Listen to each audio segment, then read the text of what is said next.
Hi, ಎಲ್ರಿಗೂ ನನ್ನ ಒಂದು ಬ್ಲಾಗಿಗೆ ವೆಲ್ಕಮ್ ಬ್ಯಾಕ್. ಇವತ್ತು ಒಂದು ಹೊಸ ವಿಡಿಯೋದೊಂದಿಗೆ ಬಂದಿದ್ದೀನಿ. ಅಪ್ಪೆ ಮಿಡಿ ನಮ್ಮ ಕಡೆ ಹೊಳೆ ದಿಂಡಗ ಅಂತಾರೆ. ಇದು ಆ್ಯಕ್ಚುಲಿ ಫೇಮಸ್ ಅಪ್ಪೆ ಮಿಡಿ ಅಂತಲೇ. ಸೊ ಇದು ಕುಚ್ಚಲಕ್ಕಿ ಗಂಜಿಗೆ ಸೂಪರ್ ಕಾಂಬಿನೇಷನ್ ಅಂತ ಹೇಳಿದ್ರೆ ತಪ್ಪಾಗಲ್ಲ, ಸಖತ್ತಾಗುತ್ತೆ.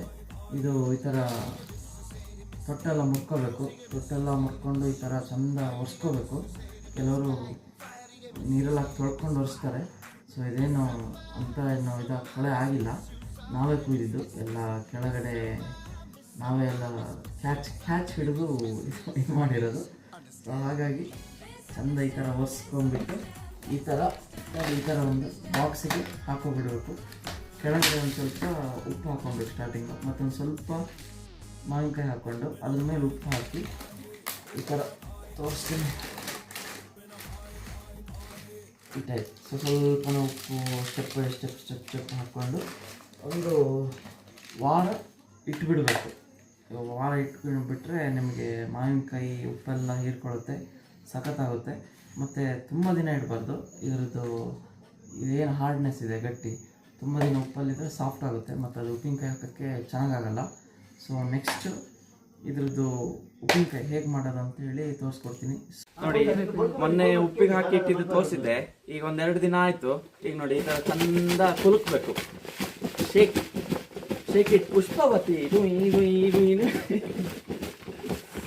ನೋಡಿ, ಮೊನ್ನೆ ಎಲ್ಲ ಕಲ್ಲು ಉಪ್ಪು ಹಾಕಿದ್ದೆ, ಇವತ್ತೆಲ್ಲ ನೀರಾಗಿದೆ ನೋಡಿ. ಆಹಾ ಏನು ಘಮ ಅಂತ ಇದೆ. ದೃಷ್ಟಿ ಆಗಲ್ಲ. ಈ ಥರ ಎಲ್ಲ ಶೇಕ್ ಮಾಡಿ ಇಡಬೇಕು. ಇನ್ನು ನೆಕ್ಸ್ಟ್ ವಿಡಿಯೋದಲ್ಲಿ ಸಿಗ್ತೇನೆ ಉಪ್ಪಿನಕಾಯಿ ಹೇಗೆ ಹಾಕೋದು ಅಂತ.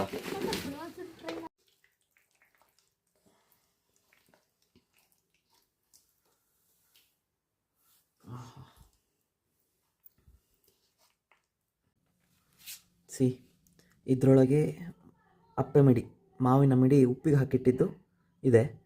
ಉಪ್ಪಿಂದ ಎಲ್ಲ ತೆಗೆದು ಈ ಥರ ಒಂದು ಬಿಳಿ ಬಟ್ಟೆಗೆ ಹಾಕಿ ಟೈಟ್ ಕಟ್ಟಿ ಅದ್ರ ಮೇಲೆ ಒಂದು ಕಡಿಯೋ ಕಲ್ಲು ಭಾರ ಹೇರಿಟ್ಟಿದ್ದೀವಿ. ಅದ್ರದ್ದು ನೀರಿನ ಅಂಶ, ಉಪ್ಪಿದ್ದು ನೀರಿನ ಅಂಶ ಎಲ್ಲ ಇಳಿದು ಹೋಗಬೇಕು. ಆಮೇಲೆ ಉಪ್ಪಿನಕಾಯಿ ಹಾಕೋದು. ಇದು ದಿನಸಿ ಅಂಗಡಿಲೇ ತಗೊಂಡು ಮಾಡಬೇಕು. ಮೆಣಸು ಈ ಥರ ಬಿಸಿಲಿಗಿಟ್ಟು ಒಣಗಿಸ್ಬೇಕು. ಅಂಗಡಿಲಿ ಸಿಗುತ್ತೆ ರೆಡಿ ಖಾರ ಪುಡಿಗಳು, ಎಷ್ಟಂದರೂ ಒಳ್ಳೆಯದಲ್ಲ.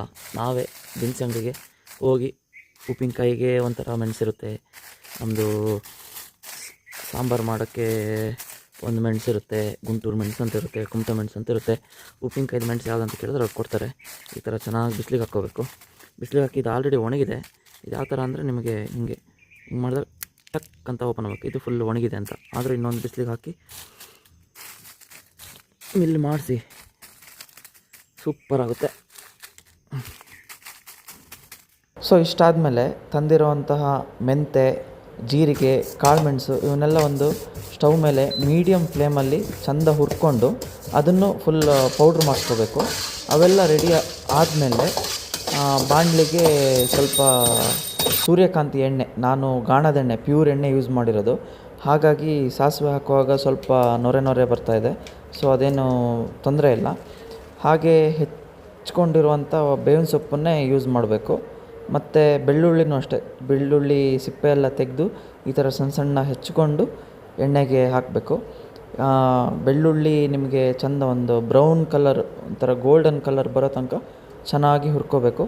ಅದಾದಮೇಲೆ ಸ್ವಲ್ಪ ರುಚಿಗೆ ತಕ್ಕಷ್ಟು ಇಂಗು, ಕೆಲವರು ಹಿಂಗೆ ಹಾಕ್ತಾರೆ, ಕೆಲವರು ಹಿಂಗೆ ಹಾಕಲ್ಲ. ಹಿಂಗೆ ಹಾಕಿದ್ರೆ ಚೆನ್ನಾಗಿ ಘಮ ಅಂತ ಪರಿಮಳ ಬರುತ್ತೆ. ಸೊ ಇದೆಲ್ಲ ಆದಮೇಲೆ ನಾವೆಲ್ಲ ಏನು ಪೌಡ್ರ್ ಮಾಡ್ಕೊಂಡಿರ್ತೀವಿ ಮಸಾಲೆ ಪದಾರ್ಥ, ಅವನ್ನೆಲ್ಲ ಈ ಥರ ಎಣ್ಣೆ ಕುದೀತಿರುತ್ತಲ್ಲ ಆ ಎಣ್ಣೆಗೆ ಹಾಕಿ ಚೆನ್ನಾಗಿ ಹುರ್ಕೋಬೇಕು. ಇದು ಚೆನ್ನಾಗಿ ಬರುತ್ತೆ, ಈ ಲೆವೆಲಿಗೆ ಬರಬೇಕು. ಅದಾದಮೇಲೆ ನೆಕ್ಸ್ಟು ನಾವು ಉಪ್ಪಿನ ನೀರು ರೆಡಿ ಮಾಡ್ಕೊಂಡಿರ್ತೀವಿ. ನಿಮಗೆ ಏನು ಉಪ್ಪಿನಕಾಯಿ ಯಾವ ಹದ ಬೇಕು, ಹುಡಿ ಬೇಕಾ ಅಥವಾ ಗಸಿ ಬೇಕಾ, ಆ ಅಂದಾಜಿಗೆ ನೀವು ಉಪ್ಪು ನೀರನ್ನು ಹಾಕ್ಕೊಂಡು ಅದರೊಟ್ಟಿಗೆ ಕಲಿಸ್ಕೊಂಡ್ಬಿಟ್ರೆ ಉಪ್ಪಿನಕಾಯಿ ರೆಡಿ. ಇದನ್ನು ಒಂದು ಗಾಜಿನ ಒಂದು ಕರಡಿಗೆ ಹಾಕಿ ಸ್ಟೋರ್ ಮಾಡ್ಕೋಬೇಕು. ವರ್ಷ ಇಡೀ ಬರುತ್ತೆ, ಏನಾಗಲ್ಲ. ಸೊ ನನ್ನ ಒಂದು ವ್ಲಾಗ್ ಇಷ್ಟ ಆಗಿದ್ದರೆ ಶೇರ್ ಮಾಡಿ, ಲೈಕ್ ಮಾಡಿ, ಫಾಲೋ ಮಾಡ್ಕೊಳ್ಳಿ. ನೆಕ್ಸ್ಟ್ ವಿಡಿಯೋಲಿ ಸಿಗ್ತೀನಿ. ಬಾಯ್.